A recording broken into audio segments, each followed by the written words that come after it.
And now, Move the Sticks with Daniel, Jeremiah, and Bucky Brooks. What's up, everybody? Welcome to Move the Sticks, presented by the Ford F-Series. DJ Bucky here. And, Buck, let's jump in real quick. Started off last night, big NFC East matchup. Redskins, Eagles, and first take for me is just I thought Wentz is going to be the star of the show. We'll get into plenty about Carson Wentz and the way he played. I thought Cousins played well as well. I thought both those teams offensively did a nice job. I think the Eagles' defense a little bit better than that Washington Redskins defense. Absolutely. I think the common theme that we are beginning to see, the top teams, we've talked about it. You've talked about it specifically about investing in the front forward, investing in the front seven. When I look at the Philadelphia Eagles and what they have up front, the wave of bodies that they can throw at you on that defensive line, it's scary when you just think about the amount of guys that they have. The fact that their first-round pick, Derek Barnett and Chris Long, play on the second team speaks volumes about what they have. Fletcher Cox is the guy that is the leader. Brandon Graham coming off the edge. Vinny Curry, so many other guys that they're able to just throw at you that guys are playing at a max 30 snaps, but they're dominating in that limited action. They may have revealed the blueprint that we know Jacksonville follows, but that might be the blueprint to getting it done. Having 8 or 9 bodies on the defensive line that can come after you in waves. I agree with you wholeheartedly. Just the line shift they throw out there, always fresh bodies. They can all hunt the quarterback. They won that game. I believe it linebacker was Najee Good, Nigel Bradham, and because injuries, Joe Walker. Those were the linebackers in that game, Buck. And corner-wise, I know Jalen Mills is playing pretty well. Patrick Robinson's been okay. They're good at safety, but corner not great. Linebacker, bunch of guys people aren't really familiar with in this contest. They're so dominant up front, it doesn't matter. It doesn't matter. And I go back to my time in Carolina. We went to the Super Bowl with 2 undrafted players playing cornerback, Terry Cousins, Reggie Howard. But up front, Julius Peppers, Chris Jenkins, Michael Rucker, Brenson Buckner. If you're really good at the defensive line, it masks so many flaws that you may have at other places because the quarterback doesn't have time. I'm beginning to think that the best evaluators, the best team builders, they understand, yes, you have to get a quarterback, but they also understand that the game is won up front. And it used to just be pass rushes on the outside, but it's a collection of guys inside and outside that can hunt the quarterback. Yeah, Wentz was awesome in this game. The interception, when I went back and watched it this morning on tape, really I thought Torrey Smith kind of took the wrong path. It was a post. He thought he was going to keep it tight and skinny, so he threw it up over the top, and Torrey ended up cutting across the field a little bit. So a little miscommunication on that interception. Otherwise, Carson was outstanding. I think one of the things that jumps out to me, people point to that Houdini act, to him escaping. You don't appreciate just how big and strong that dude is unless you stand next to him. He is huge and he is athletic. He's a legitimate MVP candidate. It's not like he's one of 5. He's one of like 2 or 3. He's right there in that mix. Oh, absolutely. I think here's the funny thing, and I made the comparison when he was coming out. When I looked at him in North Dakota State, the first thing I wrote in my notes after I was done with all the notes, whatever, I wrote down comparison Cam Newton. And the reason I compared him to Cam Newton at the time was his physical stature, his arm talent, and his running prowess. Like, we didn't get an opportunity to really see him his first year in Philadelphia actually use his legs to the level that he could. But what we're seeing now is he's a legitimate dual-threat quarterback. They don't use him in that capacity, but when you see them do zone read stuff, when you see him scrambling by time, to me, he is a better version right now of what Cam Newton is and could be in terms of playing the game in a very traditional fashion while also bringing other stuff to the table. I'm going to get to my college report in a second on Carson, but before I do, someone reached out on Twitter. I think it was Dan Orlovsky actually reached out and said, has anybody used a comparison for Steve McNair with Wentz? And I was around McNair with the Ravens in the back end of his career. Guy. Steve's a little bit shorter, but strong as an ox in the pocket, too. You couldn't get him down, tough. I think there's some comparison there. Obviously, McNair is a great athlete and get out and make plays with his legs. Carson does some of the same things. So that's not a bad comparison there. Here's my college report, Buck. 2-year starter, quarterback for the Bison. Lines up under center in the gun, quick feet in the setup, throws from a wide, firm base. He's quick to work through progressions, throws with touch and anticipation. He's accurate underneath and intermediate, has been a little inconsistent with his deep ball accuracy. He wasn't last night. Quick release. It's a long release, but it's quick. He can throw from a variety of arm angles. The ball doesn't jump out of his hand, but he has plenty of velocity to make all the throws. I think his arm's even a little bit better than that. Very athletic to create plays with his legs. He's effective on design QB runs. Extremely tough to hang in the pocket versus pressure. He's played well in big games. Overall, Wentz has an enticing blend of size, ability, and toughness. Don't be fooled by his level of competition. He's a big-time talent. I mean, he is a big-time talent. I'm looking back at some of these quotes that I have on him. The comparison in terms of comparing him to Cam Newton comes from watching him play in the fall, watching him execute some of the tactics and concepts that Cam did for the Panthers, design quarterback runs, draws, power, zone read things. A creative offense coordinator could implement some of those things to take advantage of his unique athleticism. People have talked about Joe Flacco and some other guys, but he's far more athletic than that. He's not necessarily the physical specimen that Cam is, but he's big-body, athletic quarterback who's comfortable running and putting his body in harm's way. And I think we saw that last night. When you add in the pieces of, like, the arm talent, his pocket presence, what he's really been able to do, controlling the game at the line of scrimmage, and really, like, I don't think Doug Peterson, Frank Reich, those guys have got enough credit for what they've done. They have really put together an offense that is very similar to what he did at North Dakota State, and he's thriving. We saw him have full command and mastery of the offense last night, particularly in the fourth quarter when they let him kind of call his own plays. I mean, I think you're seeing a star kind of grow on the big stage right in front of our eyes. No question. Let's flip it over to the Redskins side real quick before we move on. Kirk Cousins, Buck, the Redskins don't want to pay him all that money. Somebody's going to do it. He played good last night. Shoot, he was 30 of 40 for over 300 yards, 3 touches, and a pick. And he got hit constantly in that football game. I think Cousins, you can debate, is he a top 10 quarterback? I think you can have that debate. I don't think you can have a debate on whether he's a top 12 quarterback in that mix. I think he's firmly in that mix. I mean, I think he's certainly in that mix. I think when you make the dividing line, the top 15, he's there. And I think the big challenge that I want to see this year is how is he going to respond when they remove some of the pieces around him? And they took away 2 very, very good receivers in Pierre Garçon and Deshaun Jackson. And we're actually seeing that they might regret pulling those guys away because they have to attack the game a little differently. On the outside, they're not getting the production that they wanted from Terrell Pryor. They don't have those threats. So Cousins is having to work from inside out this year as opposed to outside in. We're seeing more of the running backs involved in the passing game. We're continuing to see Jordan Reed and the tight ends used, but he doesn't have the dominant threat on the outside like he had with Deshaun Jackson.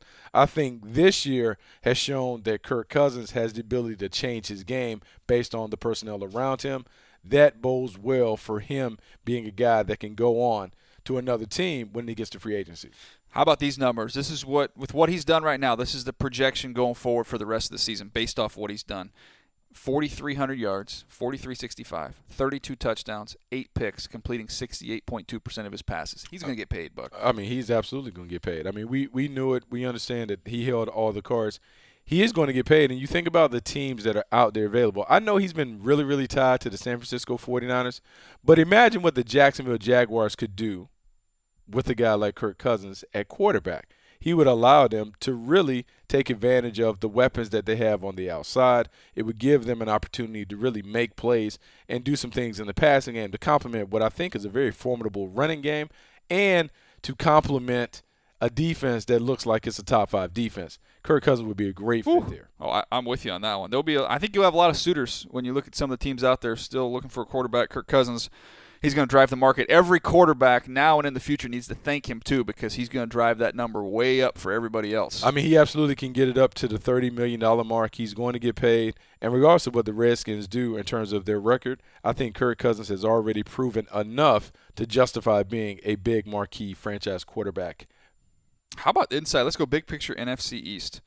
Offensively, when you look at this division, Philly's got the number 5 offense in the league. Dallas, number 6 in the league. Washington, number 8. 3 of the top offenses in the NFL in the NFC East. And then you have the New York Giants at 27th. Wow. That says a lot. But I know injuries, but still. Even in that, like let's go beyond that part. If we pull back another layer, we talk about offense, we talk about the league being a quarterback-driven league. If we had to rank them, would we rank them in that order in terms of quarterbacks? Would we say Philly, Eli would be at Dallas? the bottom of the list. He would be. Right. And I think that's shocking for some people to realize that. But Eli Manning, a 2-time Super Bowl MVP, is the worst quarterback in this division. And so if I'm the New York Giants and I'm looking at it and knowing that Eli is in the latter part of his career, it's time to look at a quarterback, and it's time to look at one very, very early because you're going to have some star power at that position to compete with the quarterbacks. The young quarterbacks, particularly in Philadelphia and Dallas, that are going to be at the top of the division for a while. It's going to be fun to watch as these teams grow up together. All right, Buck, 2016 draft class. We're talking about the sophomores. Wentz is in that mix. I thought maybe for Thursday's pod, and we also have our video show on Thursday, we could go back and rank the top 10 guys from that 2016 draft class. But just to wet your whistle a little bit here, look at some of the names. And once you have it up, you have the 26. Read out the top 10 of who's drafted in this draft. I mean, if we just go through the top 5, Jared Goff, Carson Wentz, Joey Bosa, Ezekiel Elliott, Jalen Ramsey. That's some dudes. All 5 guys are Pro Bowl players. If we stop the season right now, Jared Goff's going to the Pro Bowl, Carson Wentz, Joey Bosa, Ezekiel Elliott, Jalen Ramsey, all those guys deserve to be in Pro Bowl consideration. After that, Ronnie Stanley, DeForest Buckner, Jack Conklin, Leonard Floyd. The only guy that's a little out of place, Eli Apple. I wouldn't put Eli Apple. But the rest of those guys have all played to their level of talent. You go down a little farther, let's see, before his injury, Taylor Decker was playing pretty well. Playing really well. Deron Lee's beginning to make plays. How about let's go down, though. Let's go down outside the first round with Dak Prescott, who's going to definitely be one of the top 10 players in this draft. Tyreek Hill is another one who has been outstanding. I mean, we go back to the J.J. Watt draft class with A.J. Green and all those dudes. Now, that was an all-timer. This one is starting to get into the discussion right now as one of the best drafts of the last decade. And I remember in the run-up to that draft thinking, man, this draft has no sex appeal. Jared Goff, coming out of Cal, Cal didn't have tremendous success there. Then you got Carson Wentz. People are like, I never even heard of North Dakota State. Where's that? I mean, we knew Wentz with what we do, but the outside in was kind of like, this is not How a very many good times draft. did we talk about Goff or Wentz, and now we're back to it? I know. We did a show, #Goff or #Wentz. Yep. We have 3 guys that we talk about at quarterback that are franchise quarterbacks. And I know people still are waiting to see if Goff is going to come back to earth. Dak Prescott, there was that debate. But I think we now can say that in this draft they revealed 3 quarterbacks that look like they will be top 10 quarterbacks. And so if you go back and you look at 2011 didn't have the quarterback power that this class had because you had Cam Newton, but you had Jake Locker, Blaine Garrett, Gabbert, Christian Ponder. Those guys didn't pan out. Now, I think that's a good comparison in terms of talking about an all-timer because if you're able to get 3 really good quarterbacks, 3 quarterbacks that look like they can be top 10 talents, plus you get maybe how about Jordan Howard as well, who was second in the league in rushing last year? Derrick Henry, who we're starting to see come on. That's another good player out of that 2016 draft class. I mean, it's a really, really good group. Michael Thomas, the second-round pick, who's been awesome. Tyreek Hill. You mentioned Tyreek Hill. Hunter Henry, who's coming off a couple good games here. I mean, it's a really, really good-looking group, Buck. Really good. I mean, here's the thing about the draft. Oh, man, we haven't even talked about the guy that you discussed, Yannick Ngakoue. Yeah. A guy who's stepped up and been a really, really good player. There have been a ton of players, and I think that's the beauty of the draft is that sometimes you think you know, but you really have no idea. When these guys get in the right situation, when they're given an opportunity under the right coaching staff, they can exceed expectations. And I think we're seeing in 2016 a draft that we thought was very, yeah, a little bit better than that. Some guys have really emerged and come out of that. All right, last thing on the NFL front here before we switch over to some college and an interview that I'm really looking forward to getting into here. Let's go offensive line of the week. This is presented by the Ford F-Series. This is something our good buddy Sean O'Hara does every week. NFL.com/Ford. You can check out his Built Ford Tough offensive line of the week article where he actually ranks top 5 offensive lines of the week.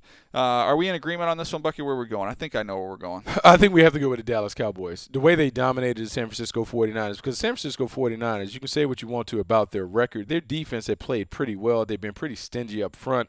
They have a very, very talented front four. And the Dallas Cowboys just were able to have their way, push guys around, much like we expected them to from the outset. But that performance this weekend was the first time we saw the Dallas Cowboys offensive line look like the Cowboys offensive line that we've grown to know and love. They threw the ball for 236 yards, no sacks on that offensive line, and they ran it for 265 with a 6.2 average. So I mean, that is exactly how you want to play the game. And 70 of those pass yards came on a screen pass that O-line got outside and put a hat on a hat. We're going to break that down on our VODs this week. Nice. Little preview here. All right, Buck, as we move into some college football talk now, looking forward to this next interview. This is one of the best players in college football. I'm guessing a lot of our listeners haven't heard of. So I think you'll enjoy this. All right, Buck. Well, this next guest, I got a chance to watch him actually this morning. I heard a lot about him. I know a lot of scouting buddies have been rolling through South Dakota State to check out a very talented tight end. A lot of folks believe is the best tight end in the country in college football right now, and that's Dallas Goedert. He joins us right now. Dallas, first of all, thank you so much for joining us here. We got to start out with at the very beginning. How in the world did you end up at South Dakota State? Yeah, this question has actually been asked quite a bit. Being from a small school in South Dakota, I didn't really have a lot of offers. My only offer was actually to like a D2 school in Aberdeen, and Coach Stig, the head coach here, came to my high school one time, and he talked to me a little bit, came and watched me play a basketball game, and we didn't really have a lot of communication. He offered me a walk-on spot, so I texted him one day. I woke up, I prayed about it quite a bit, woke up, texted him, and said I'd like to walk on there, and he said he was excited for the next 5 years. So that's kind of how my whole recruiting process to South Dakota went. Now, you end up at tight end, but I'm looking at your resume in high school. Quarterback, wide receiver, safety, linebacker, kicker, punter, punt returner. Is that you it? Played everything except tight end. How did you become a tight end with the Jackrabbits? Yeah, for real. In high school, in a small town, not a ton of athletes, so they just kind of put me wherever I could get the ball the easiest. So, but when I got here, my size was kind of the reason I got put at tight end. Being 6'5", with the frame that I had, it was really easy just to fill the role of a tight end. Well, you played a lot of different positions. You also played a bunch of different sports, which I love to see, and we love to see as scouts and evaluators. Want to see guys diversify a little bit, develop that different athletic profile. And I've seen the basketball stuff. That's pretty normal for football players, especially tight ends. And you see some track. Okay, I get it. When I looked in your stuff, and I'm seeing that you come from a family that knows how to ride unicycles, this is maybe my all-time favorite nugget that I've had on a draft prospect. How in the world did you become a family of, I guess I call them unicyclists? Is that a word? Yeah, I believe that's right. Well, there was one day I was looking through like the JCPenney catalog for Christmas, what I wanted, and I saw a unicycle. I thought that'd be really cool to try. So I told my mom I wanted a unicycle, and she's like, yeah, actually, your grandpa has a bunch of them sitting in his shop. So we went out there and got one, and my mom, and my sisters used to ride it all the time. So we brought it, and she just popped right on and started riding it. And I'm like, man, I want to be able to do that. So I just practiced and figured out how to ride it. And my family's been riding in parades every 4th of July ever since I was probably about 8 years old. So I gotta ask you, because this is the question I'm sure is in a lot of people's mind when you see people on a unicycle. How the heck do you get on that thing? It's actually pretty simple. You just put your feet on there and just kind of jump on and start pedaling. You better not miss a step. Of your pedal to the lean, I guess. I'd lose some teeth if I tried to jump on that thing. I mean, that's unbelievable. So you're fascinated by his ability to be a unicyclist. I'm still fascinated by your basketball prowess, because we've seen so many tight ends come into the league that have basketball backgrounds that have had success. When you think about your basketball career and the things that you were able to learn playing basketball, what from basketball translates to the football field that allows you to have success at tight end?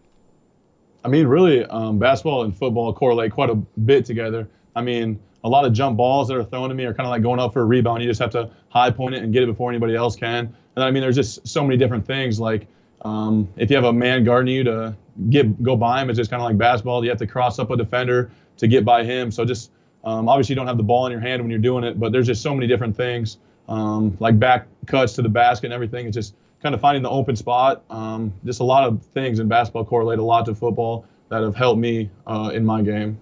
Well, I had a chance to go through, and with the computer program we have here at the NFL Network, it's really cool. You can sort targets, so I can look at every ball that's been thrown to you over the last couple of years, and you have some highlight reel grabs now, some unbelievable. We just saw one of them a second ago, the one-handed catch. In that moment, the moment that you grab a ball with one hand in the back of the end zone like that, do you immediately knowledgeable of the fact that, okay, this thing's probably going to hit the internet, it's probably going to go a little someplace? Yeah, that catch that you're talking about against Drake, it was like SportsCenter top 5 play, I think, out of the top 10, and it was really cool. I know I caught it. I knew it was a pretty cool catch, but I didn't realize like how cool it looked until it was on the video board, and everybody was just kind of watching it, and the whole place was silent. We were about ready to kick. Their whole staff was watching it. All the fans were silent. And once the replay got over, everybody started cheering, and it was really cool seeing it. Once I saw it for the first time on the replay, I knew it was a really cool catch, and it would be kind of all over everything. Yeah, it went viral. You make a catch like that, it's going to go viral, no question. Yeah, absolutely. Yep. It has gone viral. And I think one of the things that I'm always intrigued, when you look at games on Sundays and Monday nights, and when you look at the NFL game, is there a tight end that you may pattern your game after? Yeah, we do a lot of things that we get a lot of our plays from the Chiefs, Kansas City Chiefs. I've watched quite a bit of Travis Kelce, and I think I play quite a bit like him. There's just like different things that he does, the way he can move, his run after the catch, and just a lot of things. I think my game resembles his quite a bit. Bucky, who did you have for a comp? When I had Zach Ertz from the Philadelphia Eagles. I thought your Okay. athleticism, your ability to play inside, outside, be it as a tight position, slot, to create a bunch of big plays in the pass game, I thought you reminded me of the Eagles tight end. Well, I'm going to give you mine real quick, and then I'll get your take on it. I think the most underrated tight end in the NFL for the last 2 years is a guy named Cameron Brate, who's down there with the Tampa Bay Buccaneers, who's been outstanding for Jameis Winston. And I compared you to him just because your ability to work in the seam and to be able to make contested catches. You have a feel for working in the middle of the field, and as a former quarterback, having somebody that can go into that dirty area and get the job done is something that you love. And I just love the way that you play in that portion of the field. You take a lot of pride in that. You have a lot of contact catches, which is what you want to see from a tight end. Yeah, obviously, anytime the ball is thrown to me, I think my quarterback, my coaches, everybody believes that I'm going to make the play. So obviously, when you have that much faith in you, just anytime the ball is thrown to you, I plan on catching it, whether there's a little bit of contact or not. Being a bigger body, that always plays to your advantage. So that's just kind of my thing. Anytime the ball is thrown to me, I need to make the catch. If I can touch it, I can catch it. You know, one of the things that we do here, Dallas, is we have a game where we call the 3 H's. What is your biggest highlight, your biggest hardship, and who is your greatest hero? So if we had to go back and ask you, what is the biggest highlight that you've had throughout your career, what would you say it is? I'd probably have to go back to the NDSU game last year up there when we beat them for the first time in like 8 meetings or whatever. We were able to get the rock back. It was a really close game. We won on one of the last plays of the game. So just that whole game, the team atmosphere in the locker room after the bus ride home, it was just a ton of fun getting back to Brookings and everybody just high on their horses, just really excited. It was just a really cool experience. All right, how about your biggest hardship you've had to overcome in life? Could be football related, could be off the field. Growing up in South Dakota has been a pretty easy life for me. I've been blessed with great family and everything. But when I lost my grandma, it was my true freshman year here. She was really close to me. I spent a lot of time with her in the summers, and just going through that without my parents or my sisters here, just kind of having to do that on my own is probably one of the harder things I went through. It sounds like your grandma was very, very close to you. But if I had to ask you, who is your hero, who would you reply? Man, that's tough. Maybe my grandpa Gordy. He's just a great guy. He's a great family man. He's raised, I think he had 6 kids, and they all live really close. Just a really great family man. He's just kind of done everything right. He's been nominated as like the North Dakota Person of the Year. So just kind of the way he lives his life is just kind of how I'd like to model how I could live my life. Oh, that's outstanding. Gordy is a great name, by the way. You need to hand that name down when you have children. Let's keep that name alive. Last thing for me as we wrap up here, Dallas, we're going to see you a bunch. We'll probably see you at the Senior Bowl. We'll see you at the Combine, and we'll hopefully have you in here to the studio for Path to the Draft as we get towards the draft. I just have one request. If you look over your shoulder, you see that basketball. There's a South Dakota State basketball there. It looks like it's got the blue and gold going on. We would like one of those for Move the Sticks. We're going to put that in the background. It's a good-looking basketball. It's a multicolored ball, and we'd like to get our hands on that thing. Sounds good. I could probably do that for you. All right, that'll work. Thank you very much. Awesome. Thank you, guys. Well, that was fun, Bucky. That's a really good football player. I got a chance again to study him recently, and man, a lot of comparisons being made among scouts talking about Adam Shaheen we saw from Ashland last year. Not a huge school, but a big athletic dude the Bears took in the 2nd round. I'm anxious to see when Goedert ends up going. I would say right now I kind of penciled him in just off my evaluation. I thought he was kind of a 3rd-round guy. But he does great in the postseason and the All-Star games. Maybe he could vault up even higher than that. But big, fast, and tough. Pretty good qualities to have. Very good qualities to have at that position. You're always looking for a blue-collar guy, a guy that can get it done not only as a blocker but as a receiver. He certainly has shown those qualities. It'll be interesting to see how high he climbs after we get a look at him at these All-Star games. All right, let's jump into some college football. Last week, Buck, you went to Wyoming, right? Did you go check out Josh Allen? Boise State, got a chance to see Josh Allen versus the Boise State Broncos. And I continue to say that he is going to be a fascinating evaluation because it comes down to the potential versus the production. Right now, the production is nowhere near what you expect a top 10 prospect to deliver, particularly at quarterback. But the potential is there only because he's size, has everything that you want. 6'5", over 225, 230 pounds, big-time arm talent, probably one of the more impressive arms that you're going to see in person.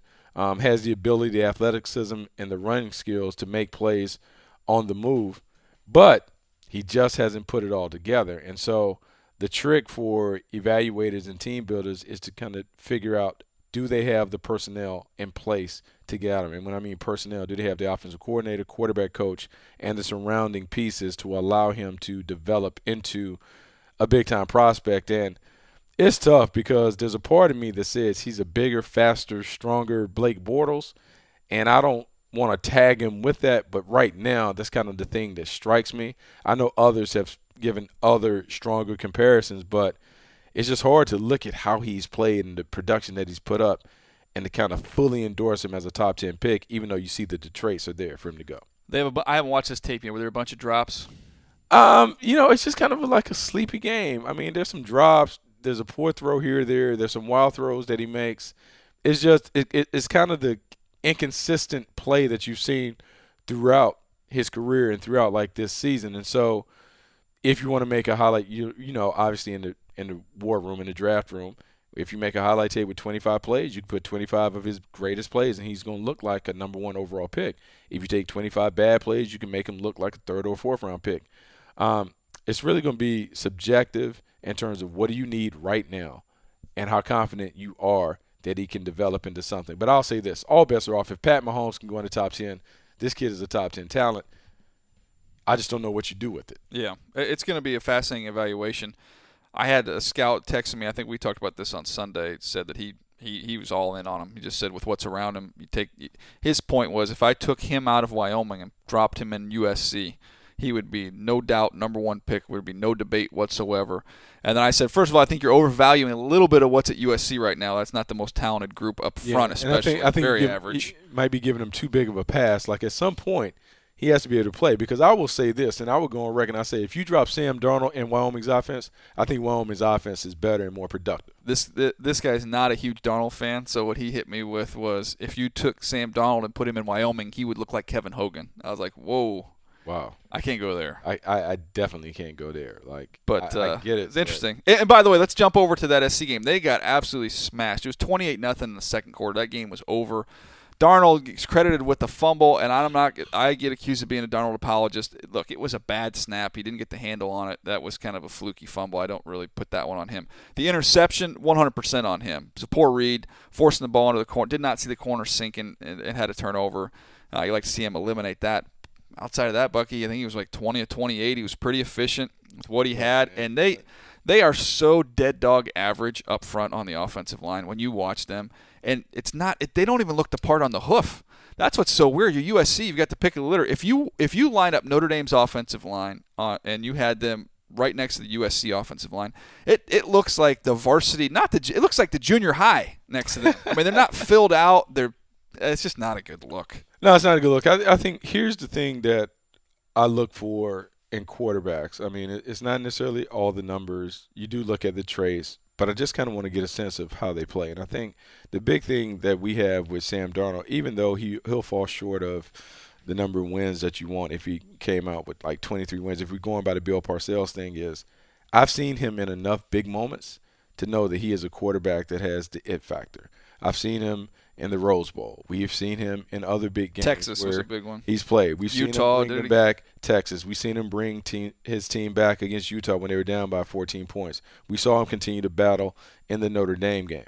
He has pelts on the wall that I feel good about. Some of these other quarterbacks won't have the big wins on their resume. And so it's very similar to me to the Jameis Winston debate. You can poke holes in his game, and you can poke holes in he has too many turnovers and he's going to finish with double-digit turnovers and all the like. But at the end of the day, if it's a 2-minute drill and you can hand the ball to one of these 3 quarterbacks, who do you want to hand the ball to? The history suggests that if you hand the ball to Sam Darnold, he'll find a way to get the team in the end zone. If you're Sam Darnold, are you coming back? I've always, been an advocate. Go ahead and go back, get more starts under your belt. Especially if he was a junior, go ahead. He's a sophomore. I mean, Andrew Luck went back.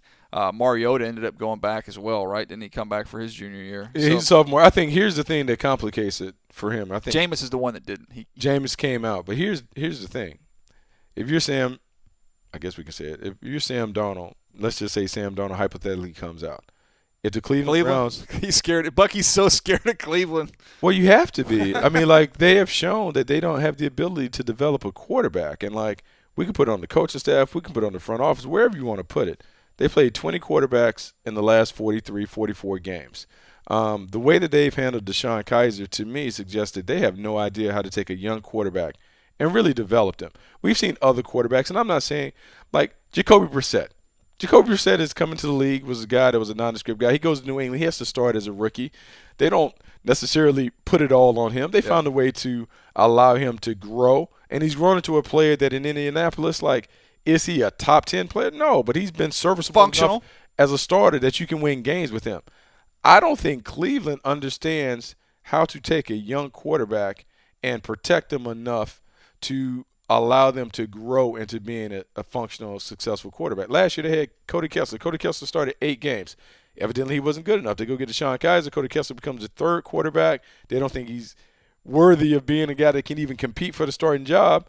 Now they turn to him. They put him in, take him out. Like, to me, it's just a mess. And so I know who their best quarterback was, by the way. Brock Osweiler? Brock Osweiler. They should have kept him. They could have kept. You got to pay him the check. You might as well keep him. Could have be their best option. Deshaun Kaiser could have developed quietly out of the public light and been probably a better quarterback in 2018, 2019. So now, if I'm Sam Darnold, and more importantly, if I'm Sam Darnold's representatives, would I want to subject my guy to that kind of chaos and carousel? I can't say that I would. He owes all the cards. He can go back. Yeah, I know people are saying, well, Cleveland could very well get that pick. Well, if they get that pick in 2019, then we'll deal with it then. He can still come back for another year. Yeah. He can come back for his senior year. We'll just keep stringing it out. Yeah. No, it's interesting, though. I talked to a personnel buddy that all these guys, you go on school visits, you stay in Los Angeles. It's a twofer. You go see UCLA, you go see SC. So everybody that's evaluating these quarterbacks gets a chance to see Rosen and Darnold back-to-back. And he brought it up, was fascinating. He said, okay, if you just break them down, Rosen's got better feet. Rosen's got a better release. He's got a stronger arm. He's more accurate. Take all that. It's incredible. I'd take Darnold. He just said the makeup is off the charts with Darnold, and he said, I trust him. I believe him. He's basically, the floor is higher for Darnold. He felt like the ceiling for Rosen. Rosen has to go to he's a pure drop back guy. He's got to go to that type of system. He said he's a play action back to the defense.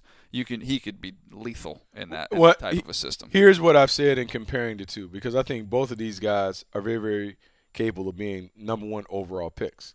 I said the path is far more open for Sam Darnold to be picked by all 32 just because of the person that he is and the way that he comes off. I think it's easier for people to buy into the kid, which is why he'll have more options at the top of the board. Josh Rosen, to me, is all those things. I do believe he is probably a superior player in certain aspects when it comes to the passing game, the footwork, the arm talent, the way that he plays in the pocket. However, his personality is not necessarily going to jibe or connect with all 32 of the coordinators and head coaches in the league. Now, that doesn't mean that he can't play or that he won't have success. I just think he's got to get in the right spot. A different guy. Much like, and I compare him personality-wise a little bit to Jay Cutler in terms of it is going to take a guy that is not a BSer, a guy that can kind of understand football, can talk it to him, and is not afraid to have to explain the why. Because when you talk to Josh Rosen, he wants to know, why are we calling this? Why? And if you're threatened by challenges from a quarterback, you're going to have a tough time, because intellectually the kid is pretty bright. He has a high football IQ, and you're going to have to challenge that by giving him concepts that excite him and make him want to come to work every day. All right, you know what quarterback I got to go watch this year? I watched him over the summer. I peeked at him a little bit this year. You saw him play live earlier this year. I got to see what's going on with Lamar Jackson, man. But just scan scouting, highlight scouting, box score scouting looks phenomenal. I got to jump in here and see what's going on. Here's the thing that frustrates me about the opinions that I've heard about Lamar Jackson. And I'm not saying that, I'm the lone expert or whatever.